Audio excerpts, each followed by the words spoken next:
Hi friends, దేశంలో ఎక్కడ చూసినా గ్యాస్ అనేది చాలా పానిక్ సిచ్యువేషన్ క్రియేట్ చేసింది. గ్యాస్ దొరుకుతుందా లేదా, గ్యాస్ బ్యాన్ చేశారా, లాక్డౌన్ అనేది వచ్చుద్దా, చాలా హోటల్స్ ఇన్ ఇండియా మొత్తం క్లోజ్ చేసేసారు. ఇంకా రిమైనింగ్ హోటల్స్ అనేవి ఉంటాయా, మొత్తం క్లోజ్ చేస్తారా అనేది ఒక డౌట్ ఉంది. సో ఏది నిజం, ఎంతవరకు నిజం అనేది మనం పూర్తి వివరాలు మాట్లాడుకుందాం. సో ఇంతవరకు ఎవరైనా ఈ ఛానల్ సబ్స్క్రైబ్ అయిపోతే దయచేసి సబ్స్క్రైబ్ చేయండి. మరిన్ని వీడియోల కోసం బెల్ నొక్కి పెట్టండి. గ్యాస్ అనేది ఇరాన్ ఇజ్రాయెల్ మధ్య ఉన్న యుద్ధం వల్ల చాలా దేశాలు సఫర్ అవుతున్నాయి, అందులో భారత్ కూడా ఒకటి. ముఖ్యంగా మనకి గ్యాస్ కొరత ఎక్కువ, ఎందుకంటే 140 crores దాటారన్నమాట ఇండియన్ పాపులేషన్. సో గ్యాస్ అనేది ఈజీగా ప్రతి ఒక్కరికి దినచర్యలో భాగం.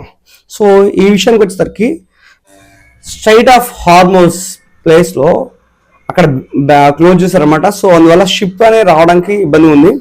అసలు ఇండియాకి గ్యాస్ ఎన్ని రకాలుగా ఉంటుంది రావడం సోర్స్ అనేది చూద్దాం. బీపీసీఎల్, ఇండియన్ ఆయిల్, హెచ్పిసిఎల్, వీటి ద్వారా వచ్చేది 40%. రిమైనింగ్ 60% అనేది మనం ఇండియాకి అదర్ కంట్రీస్ నుంచి ఇంపోర్ట్ చేసుకుంటున్నాం.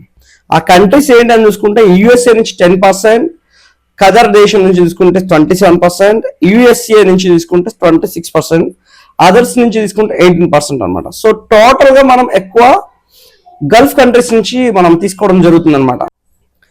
గ్యాస్ అనేది చూసుకుంటే 2 types గా అవైలబుల్. ఒకటి డొమెస్టిక్ అండ్ కమర్షియల్.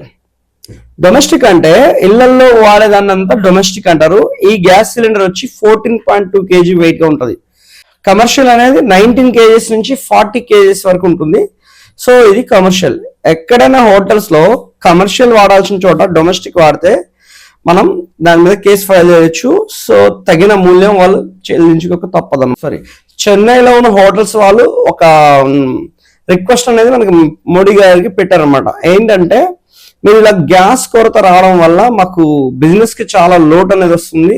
సో దీనివల్ల మేము హోటల్స్ రన్ చేయలేకపోతున్నాం అని చెప్పేసి పెడితే గవర్నమెంట్ ఒకటి చెప్పింది.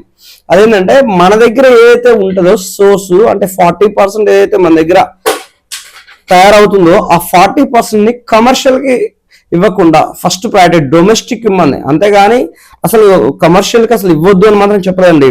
ఫస్ట్ డొమెస్టిక్ వాళ్ళకి ఇవ్వండి, అంటే ఇళ్లలోకి ఇవ్వమంది. ఎందుకంటే పబ్లిక్ అనేది important, business second, hotel second.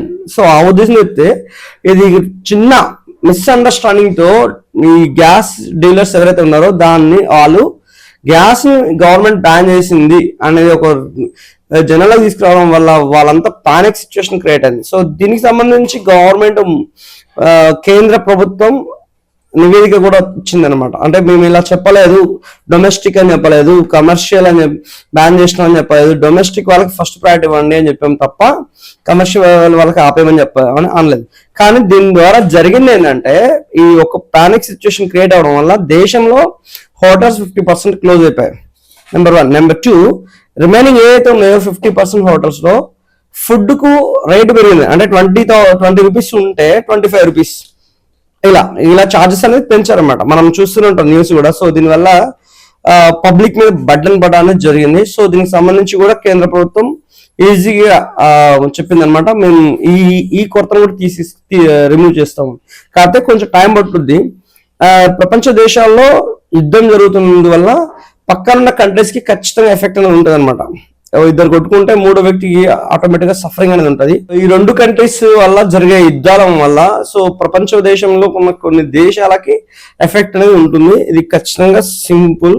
So దీనివల్ల కొంచెం టైం పడుతుందని. కానీ ఇండియాలో మనకున్న అంటే గవర్నమెంట్ కి అగేనెస్ట్ ఉన్న కొన్ని పార్టీస్ దీన్ని ఇంకా పానిక్ గా క్రియేట్ చేస్తున్నాయి. రియల్ గా చెప్పాలంటే ఈ సిచ్యువేషన్ లో యూనిటీ మెయింటైన్ చేయాలి, దేశం గురించి పక్కన పెట్టాలి. ఒకప్పుడు కోవిడ్ వచ్చినప్పుడు అప్పుడు కూడా క్రిటిసైజ్ చేశారు ఇనిషియల్ గా, మీరు చూసుకుంటే న్యూస్ లో తెలుస్తుంది. కానీ తర్వాత గవర్నమెంట్ ఎప్పుడైతే మన ఇండియా నుంచి వ్యాక్సినేషన్ ఎప్పుడైతే వచ్చిందో అప్పుడు సపోర్టింగ్ వచ్చారు. ఆ తర్వాత కూడా కొంతమంది కామెంట్ చేశారు, ఏమని ఇట్లా అమ్ముకుంటున్నారు, సో ఇది వ్యాక్సినేషన్ వస్తే ఇంత రేట్ పెడతారు అంత రేట్ పెడతారని. కానీ మోడీ గారు చాలా సింపుల్ గా ఫ్రీగా ఇచ్చేసారు. ఎంతమందిని సేవ్ చేశారో, ఎంతమంది బాధ్యత తను తీసుకున్నారని చెప్పడానికి మనకు అదొక ఉదాహరణ. చాలా ఉన్నాయి. సో మనం సింపుల్గా, ఎందుకంటే లాక్డౌన్ టాపిక్ వచ్చింది కాబట్టి, ప్రీవియస్ లాక్డౌన్ అనేది మనకి కోవిడ్ టైంలో జరిగింది కాబట్టి, సో నేను అందువల్ల చెప్తున్నాను అనమాట. సో ఇప్పుడు లాక్డౌన్ అనేది రాదు, ఎవరు ప్యానిక్ అవ్వాల్సిన అవసరం లేదు.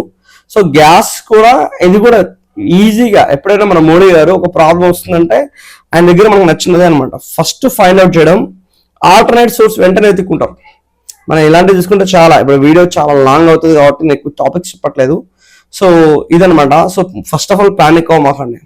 అండ్ నెంబర్ 2, మినిమం 25 days, ఎందుకంటే ఉన్న డీలర్స్ ఎక్కువ గ్యాస్ బుక్ చేసేసుకుంటారు, స్టాక్ అనేది తెచ్చి పెట్టేసుకుంటారు. అందువల్ల వీళ్ళు ఏం చెప్తున్నారంటే మినిమం 25 days, లాస్ట్ బుకింగ్ కి అయిందంటే నీకు 25 days తర్వాత నీకు గ్యాస్ బుకింగ్ అనే సోర్స్ అనేది ఉంటుంది అని చెప్పేసి చెప్పారు. ఇది ఒక పాయింట్. నెక్స్ట్ రెండోది, ఇండియాలో ఎక్కడైతే మనకైతే ఉన్నాయో కదా BPCL, HPCL, ఇండియన్ ఆయిల్, వీటిలో నుంచి ఎప్పుడైతే గ్యాస్ ఏవైతే ఉన్నాయో మేకింగ్ చేసేవి, సో వాటికి మాక్సిమం మీ కెపాసిటీ ఎంత ఉంటే, ఎంత ఉత్పత్తి చేసి సామర్థ్యం మీ కంపెనీలో ఉంటే అంత చేయండి అని చేసింది అనమాట, ఒక చేయమని చెప్పేసి. సో దీనికి సంబంధించి మనకు అందువల్లనే మనం ప్యానిక్ అవ్వాల్సిన అవసరం లేదు.